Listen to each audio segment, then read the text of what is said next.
I, 43 male, try to do my best to provide for my wife, 38F, and 2 kids, 3 and 5, as well as my mill, and would like to think I'm doing a decent job. Over the years, I worked to improve our family's living situation. Not only did I complete another bachelor's and recently master's in a STEM-related degree, I at the same time worked 2 full-time jobs, while completing my second bachelor's, and put my wife through school as well. She completed a degree where she could make good money, 60-70K/year, in a healthcare field that always has jobs available. But with the birth of our 2 kids, she has since gave up on her career to be a SOM for the time being. At first it was a struggle while I was finishing up my master's. Once I completed it, after our youngest turned 3, my career took a jump up and we are now able to afford our single-income household in a more feasible manner. We're far from rich but do okay for a single-income family of 4, a little north of 150K base plus bonuses.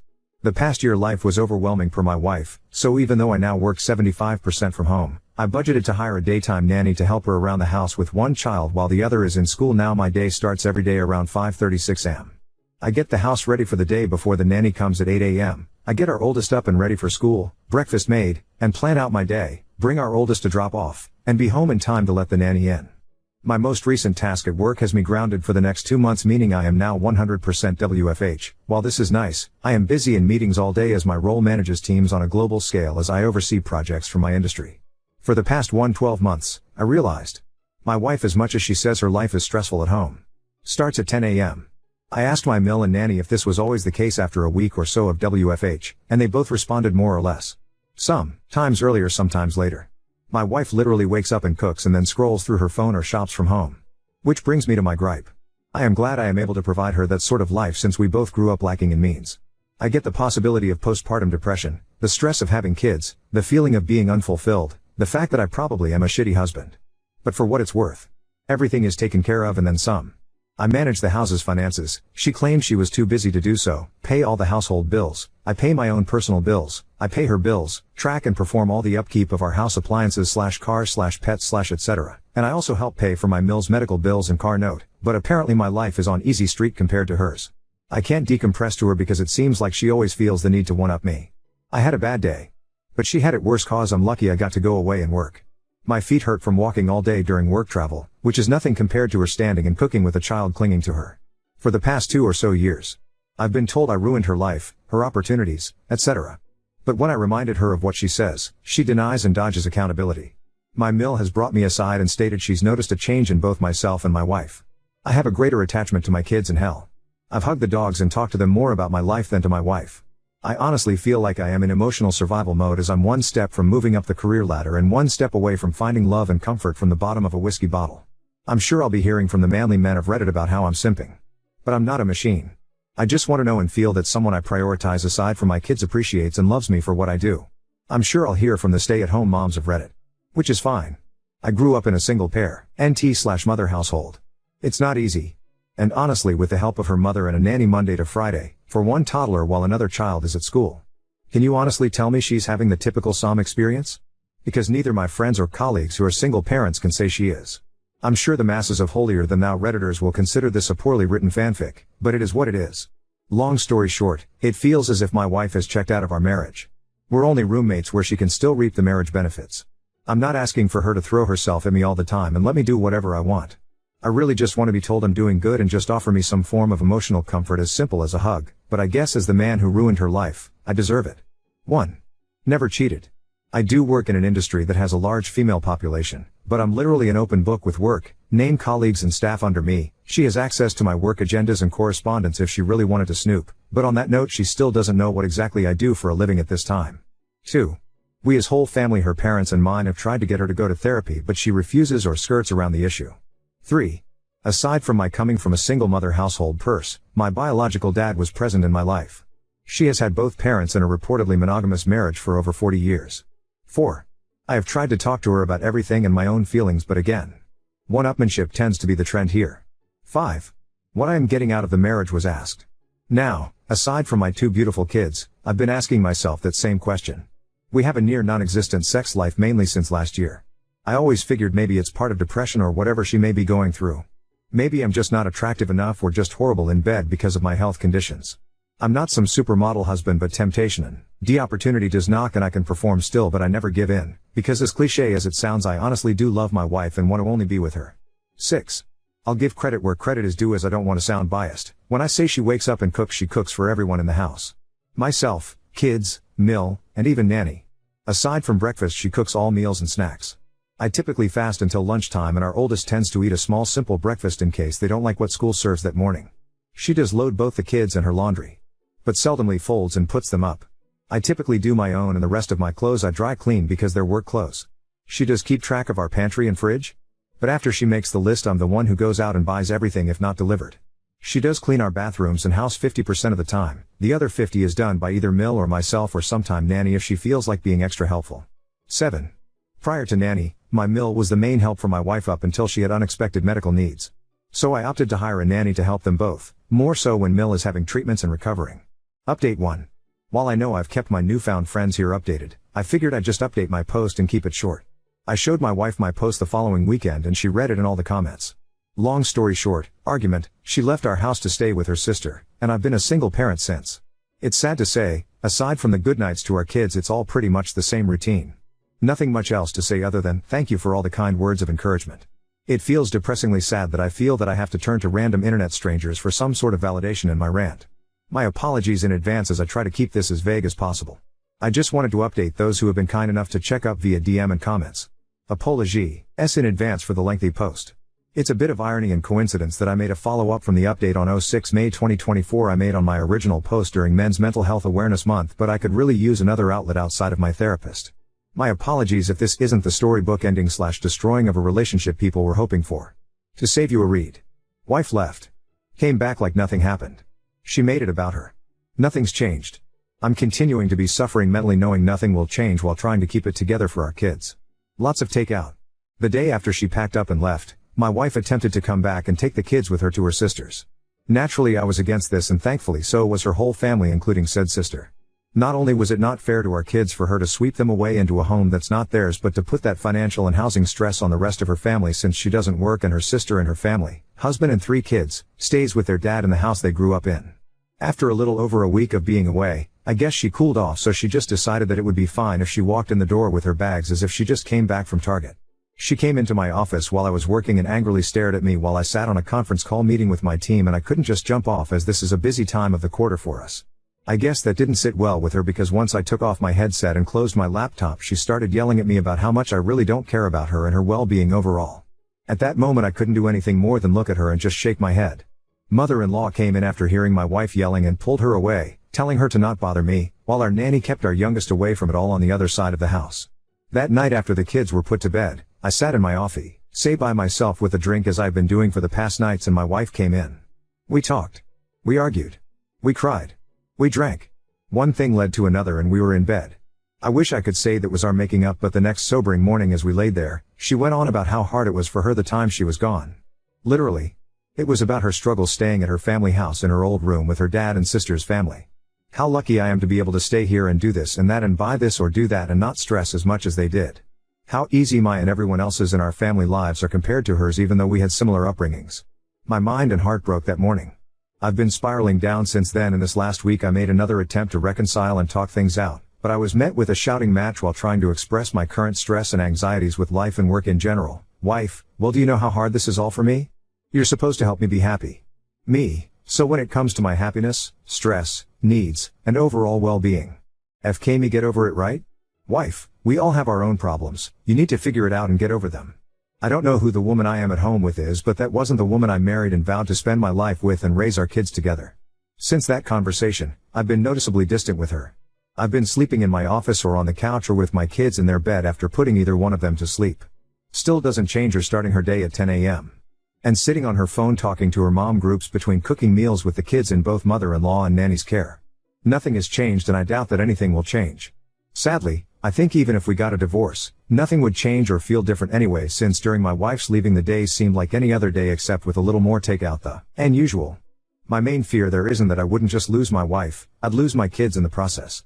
So I guess it's sad to say the grand finale to my story with like a lot of men and some women I've talked to here, I'll just continue to smile and suffer in silence. Post-birth, our kids' pediatrician's office gave my wife those postpartum depression screening forms and during the time of both she scored pretty high and was suggested to see a therapist. With our second child she scored significantly higher and I should say I made an effort to get her the help she needs. She refused, so entered mother-in-law and nanny for support. I know what people will say/think, but this is one of the reasons I am not 100% ready to just give up and file our life together away. Also, I know silently suffering in the near and long run of our kids' future will not add to a healthy atmosphere, but neither would a bitter and hate-filled divorce. I know some have compared it to the ripping off a bandage, saying it'll hurt at first but that pain goes away, but I'd rather try to spare my kids thinking that their parents ended up hating each other because of them or something along those lines. I've told a few PPL I talked to in DM since my last post, a little more insight on my personal life. Prior to my promotion I was a PM managing teams and budgets, so out of habit I planned for a lot of what ifs. That being said, I made a number of contingency plans if sadly things went south. So, yes, I have talked to a lawyer, 3 actually. Know our rights and what each of us are entitled to. Have a draft settlement created and on hold until I feel I need to use it. I know what I want and am willing to offer more than what is fair for our kids' well-being, but also have a plan if we end up going to court. It's 100% on me that I'm suffering in silence, but I'm too stubborn to just give up, so while I am venting, I don't expect anyone to feel sorry for me.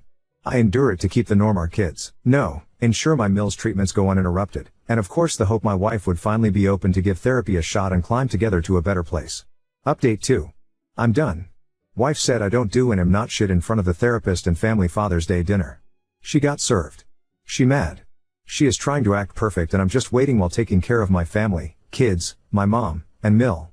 Oh well, I'll just ruin everyone else's life too and my family. Secondly, to clear some confusion. I did not get 2 bachelors and a master's while working 2 jobs at the same time as some readers are assuming. Bachelor's number 1 graduated in the early 2000s. Bachelor's number 2 via online years, 2 classes a semester, later while working 2 full-time jobs. Job number 1 hospital 36-48 schedule, job number 2 big box store 32 to 40 hours spread out 7 days a week, to pay for both my and my wife's tuition because she decided to go back to school before we had kids. After graduating from bachelor's number 2 and entering the industry I am in now, I was able to work 1 job and get my master's. So no, I did not get 3 degrees at the same time or in that close succession. And I am surprised that I actually have to spell this out as someone working 2 jobs while going to school. Isn't that uncommon? Or at least that's what I thought? My wife chooses not to work. She does technically have a job. She just barely works it to the point we forget she has a job, as in she worked 1 day 4 to 5 months ago for 8 hours on a Tuesday. Kind of barely works. Her job and manager is really supportive, flex PRN model, and gives her a list of days they need coverage and she can choose to pick up a shift or not. While she can work more and only does just enough to keep up her license, she complains to our family of her career being on hold for one reason or the other, although she has the opportunity to work more if she opted to. All things considered, she has an available supportive circle around her for either decision she falls on. Our family, why, her job, and I have made multiple offers and taken many steps to open that door for her to go back to work, i.e. nanny, Mill moved in to help, I work from home, her crazy flex PRN schedule, etc. etc. But here we are. I am and have been in therapy for myself already. Aside from what I deal with at home, my work can be very debilitating in regard to my mental health as well as physical at times. Since I can't find the support I need mentally and physically at home with my wife, I've opted to attend therapy rather than find comfort with someone outside of the home or at the bottom of a bottle. I've tried to express this to my wife, and as mentioned in my previous post, she has a habit of one-upping me. And here we are. My in-laws are still married. Given the circumstances in our home, my Mill moved in to help out my wife, while my Sil and her family moved back into their parents' house due to their own reasons. Sil and her family can save money while getting back on their feet, and my wife and I benefit from Mill's help, and we can keep a closer eye on her while she undergoes bi-monthly treatments. My wife, by means of questionnaires, is highly suspected to have PPD alongside with a history of symptomatic OCD, ADHD, amongst other ailments that over the years she refused to get evaluated for or refused to accept results given. I knew what I was getting into, and I love and accepted my wife for these flaws as she did mine at the time. Spare me, or I don't feel sorry for you or pity. I am like every other man who fell in love and wanted to give my person the best of me and the world I can offer. But again, here we are. There's a lot of manly men/Red Pill Nation guys out there complaining and saying I'm simping over my wife. While I respect your own opinions and perspectives, I will outright say, if this situation was only affecting my life, I would have left a long time ago. As one Redditor said in a past comment that stuck to me, I am the kind of person that will take a bullet for his kids. Maybe it's in a different context intended, but to protect my children from any harm physically or mentally. I'll take the proverbial bullet if and as needed. I'd like to think other dads out there would respond to the duty to protect their children, and that's why I endured as much as I have. For the time being, I would rather my wife use me as an outlet for whatever her problems were versus our kids. Thank you all for the comments and reaching out. I've met many strangers who have become great Reddit pen pals, and some who have been in the know of every step that has been progressing to this point. I am surprised at how far this has gone, from other subreddits, other platforms, and even YouTube. Love me, hate me, say it's all fake, no matter where you stand, thank you for all the constructive comments and DMs to check in. Our kids and myself are going to be alright moving forward. Now for the update. The end of an era. This will be shorter than some expected, as really there's not much to say but just satiate the questions some of you may have had and give people the satisfaction of the I told you so moment on Reddit. After a hard push from our family via an intervention, my wife and I finally attempted to go to marriage counseling. I'm sure many of you can guess how well that went. Blame. Tears. Regrets. Gaslighting. With a side of I am the reason for her life being ruined and horrible. Again. Just this time in front of a licensed therapist instead of Reddit or mom groups. In the end, everything the therapist suggested and noted went over her head and ignored as it was against the grain of her status quo. One thing I guess worth saying was the therapist asked if she could recall when she last truly felt happy. Her response was about 12 or so years ago. Please note, 12 years ago she was still in her 20s. Childless. Living with her ex. A vastly different time and position in life. I know it's petty of me, but I guess if that's when she was last happy, it wouldn't be that far of a stretch for her to find that happiness again since her ex is in the same apartment, job, and place in life that he was 12 years ago. Which is fine, if that's how you want to live life. I try not to judge, but in my 40s with kids, going clubbing 3 to 4 days a week is not my jam anymore. And of course, I don't want my kids around a mom and company who drowns themselves in White Claws. To add, I know some will ask, I know and can confirm she hasn't physically cheated on me but can't confirm if she did emotionally, if that's the right term? After said therapy session I checked all her phone records and didn't see anything out of the ordinary, but I also didn't bother to check apps like IG or Snapchat. I know I'm probably boring, but shout out to all the Costco dads whose Sunday Funday includes making rounds with kids for samples. The following weekend was Father's Day, and this year as expected not that big of a celebration as it is for many dads out there. Our family got together to celebrate with a barbecue and just simple family time, and my wife treated it like any other day. Sleep in. Get up. Cook. Phone. Shop. Attempt to play with kids. Phone. During said family barbecue my wife said she felt ill, so she sat around most of the day while the rest of the family as a whole made the experience enjoyable. When everything was set up and the family all sat at the table, her parents and sister's family, my mother, our kids, admittingly it was a great spread, nothing extravagant but just a great meal for everyone. I was conversing with my brother-in-law about both of our kids' school Father's Day activities and I assume my wife overheard when I mentioned that it was a little sad to see some kids sit alone without their fathers during the breakfast with dad event I attended. She blurted out with a laugh loud enough for the whole room to hear, "It's not like you do anything anyway, I could have gone instead." At that moment I was redden, at a loss for words sitting there processing what she said in my head, while the dining room went dead silent. My mill broke the awkwardness and in response said, "Well, maybe if you feel that way, one of you should divorce the other." My wife looked at my mill confused that she would respond with that and laughed mockingly in my direction and with her hand pointing at me said, "As if another woman would want a man like him? Just look at you." While the room sat silent. I was angry, heartbroken, confused, and embarrassed all at the same time. In manly man fashion, I just nodded my head in silence, stood up, and picked up my keys and got in my truck and drove off to get a drink while trying to ignore the cries of the rest of the family and our kids telling me to stay. I don't know what was said or done while I was out of the house the rest of Sunday, because I couldn't bring myself to check our house cameras, but when I returned early Monday morning, the house had a completely different feel. As usual, I woke up around 6, got the house and our oldest ready for school drop-off. Checked emails. Checked messages, nothing out of the ordinary. As I was getting dressed to leave, my wife laid in our bed snoring lightly. All I could do was look at her and think of what we had. And now lost. I've decided. I'm done. I can't do this anymore. I texted my lawyer that morning to move forward with serving her. Fast forward to last week, she was served at our home, reminder to people I had no choice but to be there because I work from home. She had, I guess what you could call a mini meltdown and came into my office screaming how could I do this to her? Her mother intervened, and that was met with me supposedly turning her whole family against her. But I digress, I probably would have felt bad if it wasn't immediately followed by the rest of her week acting as if she's been this active and attentive wife and mother the past few years. Sure, people can say she's making an MPT. But she's made many attempts and historically we fall back to where we've been. For those curious, I am aiming for full or at least majority custody of our kids. I already and will continue to cover all the expenses for our kids, insurance, tuition, both of our kids will be attending private schools come fall, medical bills, etc. My mill has given me the courage and strength that helps supplement my own mother's support throughout this. Basically she is what I hope the kind of mother/wife my wife would have been to our kids and me. Out of respect for my mill as well as per my own mother's shared wishes, I will continue to help oversee and contribute financial help if needed during her treatments. While some may feel I should cut their whole family off, I know the hardships pushed onto a family while dealing with cancer and have dealt with it firsthand as a family member and care provider on both sides of the desk. All in all, I'm prepared to go to war if needed, but I just want a clean no-fuss divorce. My wife has no alimony coming, So sorry for the Redditors and Mommy Gang Facebook groups saying she needs to divorce me first and get that sweet sweet alimony money. 1. We live in a state that does not typically enforce alimony. 2. She has a means of gainful employment immediately. 3. To help curb any possible problems, I will cover her insurance and bills until either divorce is finalized or when she gains full employment. So that's that. I'm done and waiting for the steps to be taken for everything to be finalized. Sorry it wasn't as exciting of a story with plot twist as some may have hoped for, but that's life.